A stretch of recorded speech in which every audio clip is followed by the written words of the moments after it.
Hello all, today we are going to see about the topic association rule mining. There are two types as a priori algorithm and FP growth algorithm. In this video we are going to see completely about the a priori algorithm.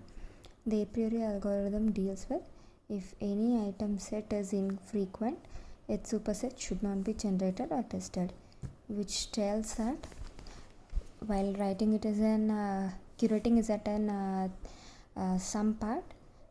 For example, a transaction list of transaction will be given and set of items which are purchased in the particular transaction has been mentioned, and there is a minimum support count of 2 and confidence percentage of 60% has been mentioned.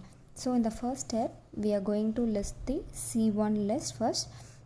C1 in the sense we need to check what are all the items that has been purchased and we need to write it, and in count part we need to check whether if for example if I1 is there means how many times in the entire transaction the I1 has been purchased, and then we need to consolidate into L1 list where the L list will contain the set of items which supports the minimum support count which is equal to 2. We need to write the items count which are 2 and above. Then next step, in the previous step we have written it in for each and every items in single, and in step 2 we need to combine two items and then we need to find its count. Like for example if I1 and I2 I am writing means you need to check whether I1 and I2 combinedly it is coming in the transaction for how many times, and then I need to write for each and every two items compared, and from that I need to consolidate the list L2 which is satisfying minimum support count, and I am writing it.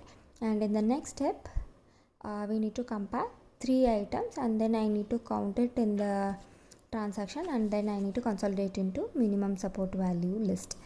Okay, the support part has been over and we need to find the confidence. For confidence we need to find it for only the item set which has satisfied the minimum support count.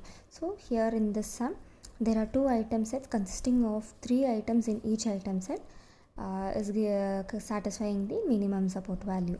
So I am finding it the confidence for I1, I2 and I3 item set first. If three items are coming in the confidence part means there will be 6 steps. Likewise we need to find the confidence of I1, I2 tends to I3, which really gives the meaning that if the customer buying I1 and I2 will buy I3 or not, we need to find that.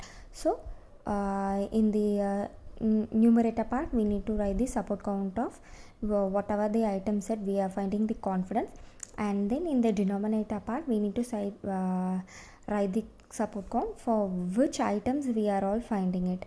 So likely I1 and if the customer is purchasing I1 and I2, will they buy I3 or not. So the entire item set support count is 2 and support count for I1 and I2 is 4. So I am writing it and finding the percentage.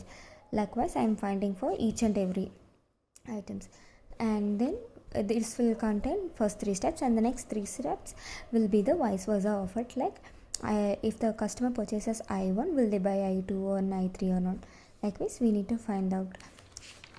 In this section there is no confidence percentage has been satisfied, and for next item set I have been stopped it in the partial phase, but in this part you can see I1 and if the customer is purchasing I1 and I5, will they buy I2 or not, I am finding.